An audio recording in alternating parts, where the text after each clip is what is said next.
बोलो विष्णु भगवान की जय। एकादशी मैया की जय। अघन मास शुक्ल पक्ष की एकादशी मोक्षदा एकादशी। युधिष्ठिर बोले कि देव देवेश्वर, मार्गशीर्ष मास के शुक्ल पक्ष में कौन सी एकादशी होती है, इसकी क्या विधि है तथा इसमें किस देवता का पूजन किया जाता है। स्वामिन, यह सब यथार्थ रूप से बताइए। श्री कृष्ण कहते हैं कि नृपश्रेष्ठ, मार्गशीर्ष मास के शुक्ल पक्ष की एकादशी का वर्णन करूंगा, जिसके श्रवण मात्र से वाजपेयी यज्ञ का फल मिलता है। इसका नाम मोक्षदा एकादशी है, जो सब पापों का हरण करने वाली है। राजन, उस दिन यत्न पूर्वक तुलसी की मंजरी तथा धूप दीप आदि से भगवान दामोदर का पूजन करना चाहिए। पूर्वोक्त विधि से ही दसवीं और एकादशी के नियम का पालन करना उचित है। मोक्षदा एकादशी बड़े बड़े पातकों का नाश करने वाली है।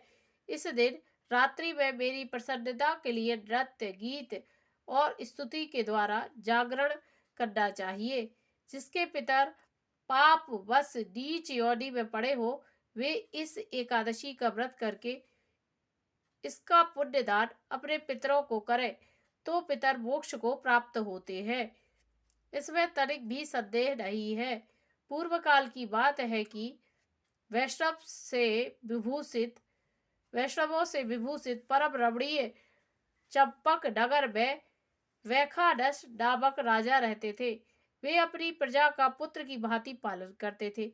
इस प्रकार राज्य करते हुए राजा ने एक दिन रात को स्वप्न में अपने पितरों को नीच योनि में पड़ा हुआ देखा। उन सबको इस अवस्था में देखकर राजा के मन में बड़ा विस्मय हुआ और प्रातःकाल ब्राह्मणों से उन्होंने उस स्वप्न का सारा हाल कह सुनाया।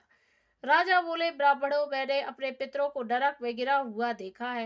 वे बारंबार रोते हुए मुझसे यो कह रहे थे कि तुम हमारे तनुज हो, इसलिए इसलिए इस नरक समुद्र से हम लोगों का उद्धार करो। द्विज द्विज बरो, इस रूप में मुझे पितरों के दर्शन हुए हैं। इससे मुझे चैन नहीं मिलता। क्या करूं, कहाँ जाऊं, मेरा हृदय रूधा जा रहा है। द्विज द्विजोत्तमो, वह व्रत तब वह व्रत वह तप और वह योग जिससे मेरे पूर्वज तत्काल नरक से छुटकारा पा जाए, बताने की कृपा करें। मुझ बलवान तथा साहसी पुत्र के जीते जी मेरे माता पिता नरक में पड़े हुए हैं, अतः ऐसे पुत्र से क्या लाभ। ब्राह्मण बोले, राजन, यहाँ से निकट ही पर्वत मुनि का महान आश्रम है। वे भूत और भविष्य के भी ज्ञाता है। रवश्रेष्ठ, आप उन्हीं के पास चले जाइए। ब्राह्मणों की बात सुनकर महाराज बैखानस शीघ्र ही पर्वत मुनि के आश्रम पर गए और वहां उन मुनि श्रेष्ठ को देखकर उन्होंने दंडवत प्रणाम करके मुनि के चरणों का स्पर्श किया। मुनि ने भी राजा के राज्य के सातों अंगों की कुशलता पूछी। राजा बोले कि स्वामिन, आपकी कृपा से मेरे राज्य के सातों अंग सकुशल है, किंतु मैंने स्वप्न में देखा है कि मेरे पितर नरक में पड़े हैं। अतः बताइए कि किस पुण्य के प्रभाव से उनका वहां से छुटकारा होगा। राजा की यह बात सुनकर मुनि श्रेष्ठ पर्वत एक मुहूर्त तक ध्यानस्थ रहे।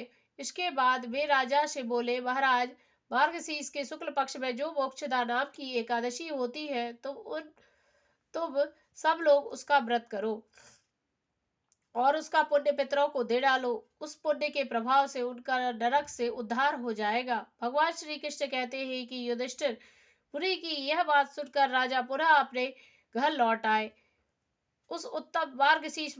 जब उत्तम मार्गशीर्ष मास आया, तब राजा बैखानस ने मुनि के कथनानुसार मोक्षदा एकादशी का व्रत करके उसका पुण्य समस्त पितरों सहित पिता को दे दिया।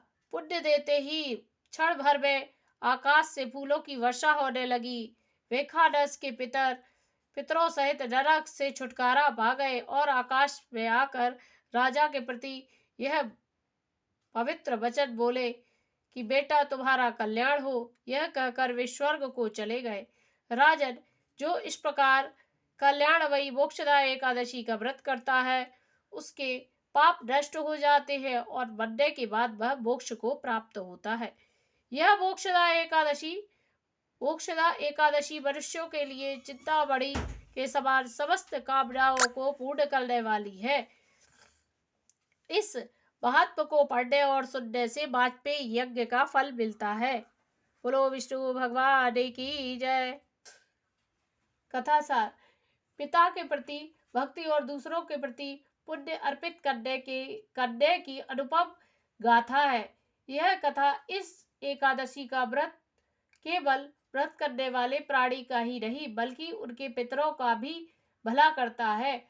अपने किसी सगे सहोदर मित्र बंधु को भी इस व्रत का फल अर्पण करने से उसके भी पापों का क्लेशों का नाश हो जाता है। जो साधक माता पिता में ईश्वर को देखते हैं, भगवान विष्णु की असीम अनुकंपा से उनको समस्त कामनाओं की सिद्धि होती है। बोलो विष्णु भगवान की जय। एकादशी मैया की जय।